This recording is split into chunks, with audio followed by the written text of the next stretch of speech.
साइली प्रशांत पाटिल जी। राधे राधे महाराज जी, आपके चरणों में कोटि कोटि नमन। गुरुदेव, नाम जप करने के बाद मन की स्थिति अच्छी रहती है, परंतु घर पर पति से झगड़ा हो जाए तो मन की स्थिति फिर बिगड़ जाती है। ऐसी स्थिति में हमें लगता है पति से झगड़ा क्यों होता है? जब हमारा पति आराध्य देव है तो झगड़ा क्यों होता है? आराध्य देव से झगड़ा कैसा? मेरे आराध्य देव जिसमें प्रसन्न रहे उसमें हमें मन लगाना चाहिए। देखो, सबसे पहली बात, धर्म में पत्नी को अर्धांगिनी माना गया है। जैसे हमारे इस अंग में पीड़ा हो तो मुझे हुई और इस अंग में पीड़ा हुई तो मुझे हुई। धर्म में पति को परमेश्वर का दर्जा दिया गया है हमारे सनातन धर्म में, कि पति हमारा परमेश्वर है, पति हमारा भगवान है। तो हम अपने भगवान से झगड़ा क्यों करें? प्यार करें कि झगड़ा करें? झगड़ा करने का मतलब है आपकी मांग कुछ और है, आपकी चाहत कुछ और है। बिना कामना के क्रोध का प्रादुर्भाव नहीं होता। कामा संजायते क्रोधा, क्रोधा स्मृति विभ्रमा, स्मृति भ्रंशात बुद्धिनाशो, बुद्धिनाशात प्रणश्यति। हमारी कोई कामना है तो हम अपनी कामना को अपने पति पर न्यौछावर कर देते हैं। झगड़े का कोई सवाल ही नहीं उठता। पति पत्नी में झगड़े का तो कोई सवाल ही नहीं उठता। उसका झगड़ा भी एक प्रेम बढ़ाने वाला होता है। वो झगड़े जो आजकल बर्ताव चल रहा है, वही देखो, आप बच्चों के बीच में रहते हैं, आप फाइनल बता रहे हैं वही बात जो हम कहा कि आज हमारा समाज पतन की ओर जा रहा है। तो अब आजकल जो बच्चियां कई बच्चों से मिलती हैं वो अपने पति पर अनन्य कैसे हो सकती है? जो बच्चे कई बच्चियों से मिलते हैं वो अपनी पत्नी को अर्धांगिनी कैसे मान सकते हैं? वो पूरा जीवन एक साथ कैसे निर्वाह कर सकते हैं? तो आज हमारा गृहस्थ धर्म संकट में पड़ गया।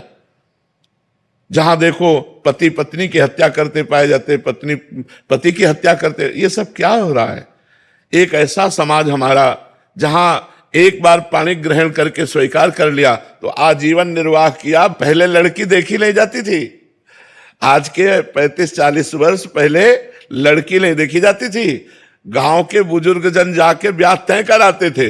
लड़का लड़की तब देखते थे जब मंडप के नीचे होते थे, और वो दुल्हन तो तब जान पाएगा कि हमारी कैसी हो जब घर ले जाएगा। ऐसा था।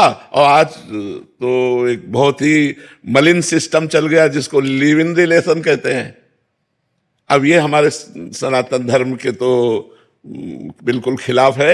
हमारा सनातन धर्म कहता है कि एक बार जिसे स्वीकार कर लिया आजीवन उसका निर्वाह किया। हाँ, अगर वो भ्रष्ट आचरण वाला है तो बात अलग है, या भ्रष्ट आचरण वाली तो बात अलग है, नहीं तो स्वीकार करके आजीवन निर्वाह किया जाता था। पूरा परिवार भरा आनंद में, पूरा घर की लक्ष्मी मानी जाती है।